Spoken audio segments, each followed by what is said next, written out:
জোরে বলবেন না। ধীরে ধীরে অ্যাকশন। যাই হ্যাঁ, আপনি জনতা বাংলাদেশ পার্টির একজন চেয়ারম্যান। হ্যাঁ, জনতা বাংলাদেশ পার্টির অ্যাডভোকেট। হ্যাঁ, সুপ্রিম কোর্টের আইনজীবী। যেহেতু একজন মানে একটা রাজনৈতিক দলের চেয়ারম্যান আপনি, গত কিছুদিন আগে আমরা দেখেছি যে এনসিপির নাসিরউদ্দিন পাটোয়ারি নির্বাচন নিয়ে বললো যে নির্বাচন হবে না। আসলে আপনি একটা রাজনৈতিক দলের চেয়ারম্যান হয়ে কি মনে করছেন যে উনি বললো? দেখুন, এই বাংলাদেশ বর্তমানে যে কোনো সময়ের চেয়ে এক ক্লান্তিকাল পার করছে। নির্বাচন নিয়ে মানুষের মাঝে একটা দুয়াশা আছে, আর নির্বাচন ছাড়া বাংলাদেশে কিন্তু বিনিয়োগ হচ্ছে না, কর্মসংস্থান বেড়ে যাচ্ছে, কলকারখানা বন্ধ, বেকারত্ব বেড়ে যাচ্ছে। এতে করে দেশে আইনশৃঙ্খলা পরিস্থিতি ব্যাপক অবনতি হচ্ছে। মানুষের হাতে যেন অস্ত্র তুলে নিয়েছে। মানুষের প্রতি মানুষের মিনিমাম কোনো ভালোবাসা নাই, শ্রদ্ধাবোধ নাই, মমতা নাই।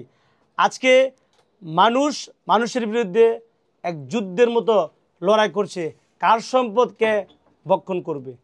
এতে করে বাংলাদেশের আইনশৃঙ্খলা পরিস্থিতি যে চরমভাবে অবনতি হয়েছে, এই অবনতি কিন্তু নির্বাচনের সুনির্দিষ্ট দিকমালা না থাকার কারণে।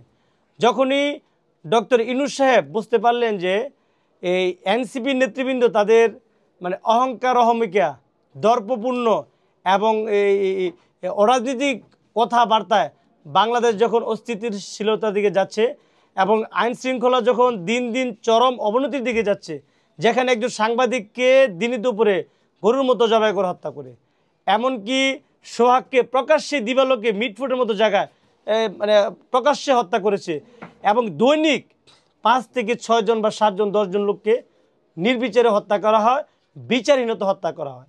জনতার বাংলাদেশ পার্টির স্ট্যান্ড হলো যে মানুষ সবার উপরে মানুষ সত্য, তাহার উপরে নয়।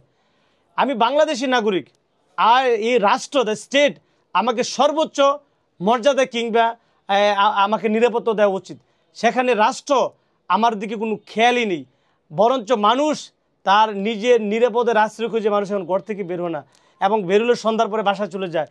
এই অদ্ভুতির কারণে চারিদিক থেকে যখন একটা নির্বাচনের আওয়াজ উঠতেছিল এবং নির্বাচন না হলে দেশে বিনিয়োগ বন্ধ হয়ে যাচ্ছিল, ঠিক সেই মুহূর্তে ডক্টর ইউনূস সাহেব দেশের মানুষের অনুভূতি বুঝে উনি কিন্তু নির্বাচনের একটা সুনির্দিষ্ট তারিখ ঘোষণা করেছেন যে ফেব্রুয়ারিতে আমাদের জাতীয় ইলেকশন, এবং সেই ইলেকশন হওয়ার জন্য কিন্তু নির্বাচন কমিশনারকে উনি চিঠিও দিয়েছেন।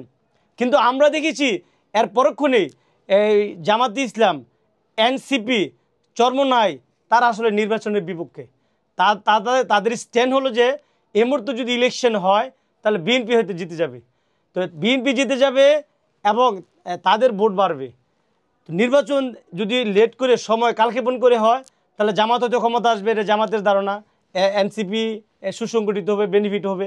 কিন্তু আলটিমেটলি বাংলাদেশের কি হবে? আপনি যার যার চিন্তা করছেন, আপনি দেশের চিন্তা করছেন না। নির্বাচনে বিএনপি ক্ষমতা আসবে নাকি জনতার বাংলাদেশ পার্টি ক্ষমতা আসবে, এটা কেউ নিশ্চিন্তে বলতে পারবেন না।